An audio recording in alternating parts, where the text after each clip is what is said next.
All right, oil change. After I do mine about after every 40 hours. 2023 Can-Am X3 900 Turbo. So first thing you need is get yourself one of these funnels. One of these funnels, they work pretty good. They keep it from making a mess all over the place. And you got to get a 10 and a 17. What I do is I put a little light. Step back and kind of see where I am. I put a light under there so I can see a little bit better. This is the worst design ever. I don't know what these freaking guys were thinking.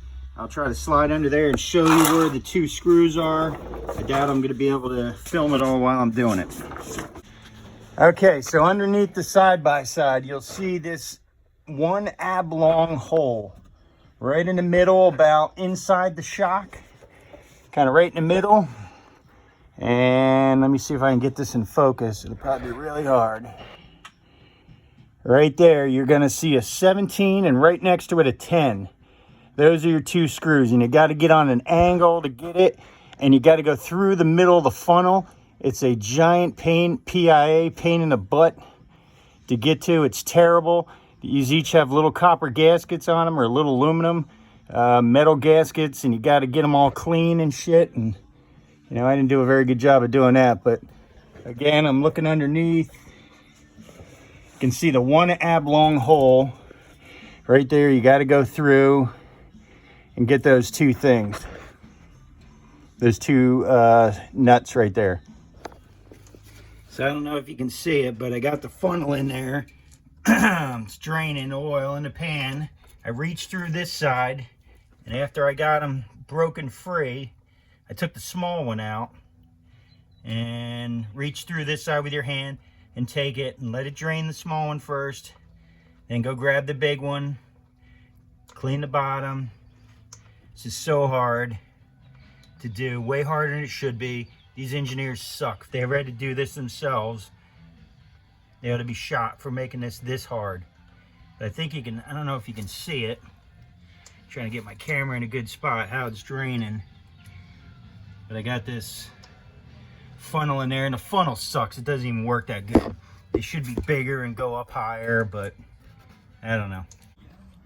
As you can see, I spilled shit everywhere, man. I got crap all up in the thing, all up in the skid plate. The funnel fell over, and I got it all over the floor. So expect this. Those funnels suck, the ones I showed you. They got to come up with a better method. So there's the two screws that came out. I put new washers on. The small one's got a copper.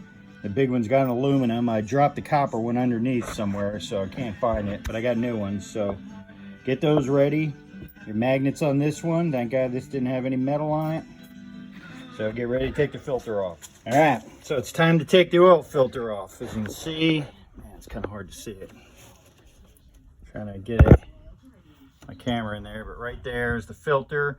You gotta take those 3 8mm bolts out. Make sure you blow it off, clean it up real good. Don't put the plugs in until you take them out, because I think some drained down. So here I am taking them off, and you can hear it. It's draining some more. So as soon as I broke the cap suction, I just took a little 8mm. Since I broke the suction, more shit drained down the bottom. I still got the side-by-side jacked up. I want to push everything to this side of the sump. So there's 3 out. Just pull this cap off, and there's a little O-ring in there, so you got to watch out for that. So there's your cap and O-ring. Your filter's sitting right up in top.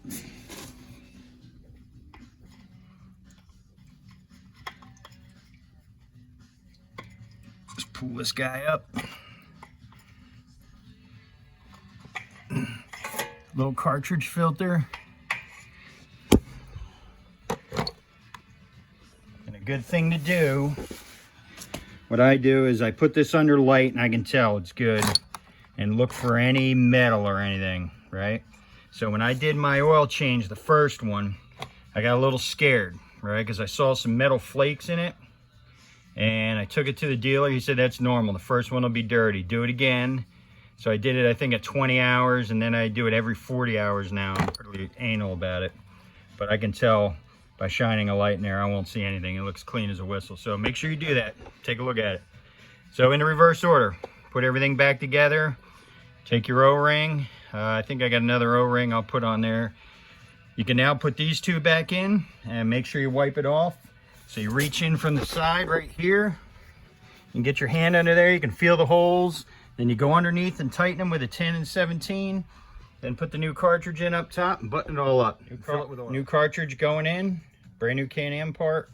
I also bought some other brands, but I've been using the Can-Am part right now. So you put it in, this down, put a new O-ring on the cap, tighten them up. They're not tight, very tight, so be careful, and put the bottom plugs in. New red O-ring installed. I always save the old stuff just in case, but this one's red, right from Bombardier. Cap only goes on one way, so you got to put it back. I think the little dash part goes in the back somewhere. I got to figure it out. Put the screws in, torque them up with a little 8mm.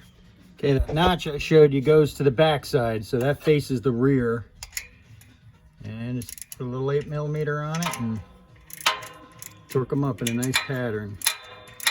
You don't have to put much torque on these things. I think 3 or 4 foot-pounds, but you can't get anything under here to torque it in, so you just got to go by feel.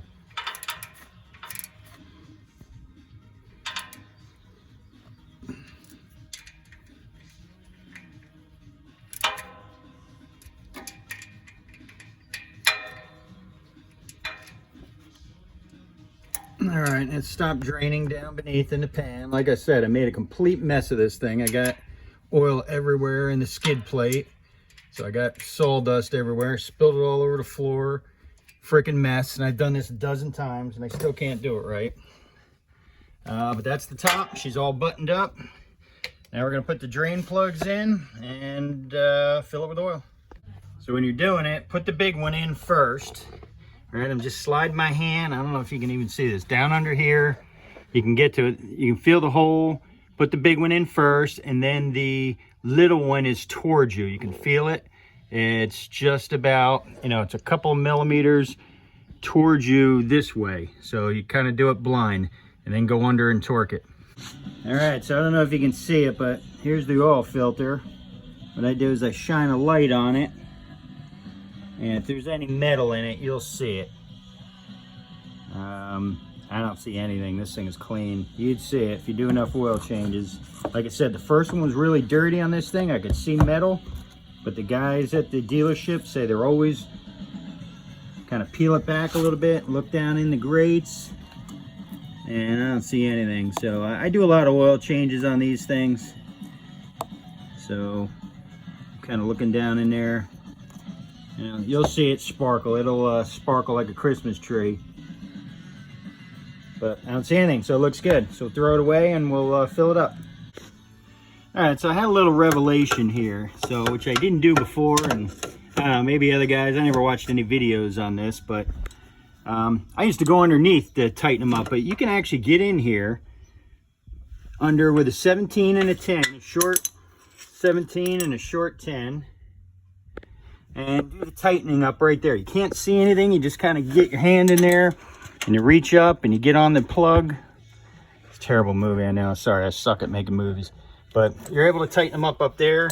I got a giant mess in my pan. I got oil everywhere. I didn't want to crawl under there right now. You can see the mess I made. I suck at this. But it's a terrible design. Terrible. I got oil everywhere. I got to dry it all up and clean it. So to fill it up, let it off the jack. And the fill, if you don't know where that is, you shouldn't be side by side, guys. Way back in there. I think you can just barely see it. That yellow cap. Clean it off real good. You got to get an oil can with a hose on it to get back there. It's in such a tough spot, but it's the least of your worries. I think the hard part's over. So it's just under 4 quarts. I don't use the Can-Am stuff. I put the 5W40. I run this T6 in everything I own. All my bikes, all my quads. I love this stuff. Seems to work good. So this is what I use. I use about a quart can. I put it in there, and it's got about I don't know, 2 feet of clear hose on it. Works really good to get in there. If you do it right, you won't have this giant mess. Don't do what I did.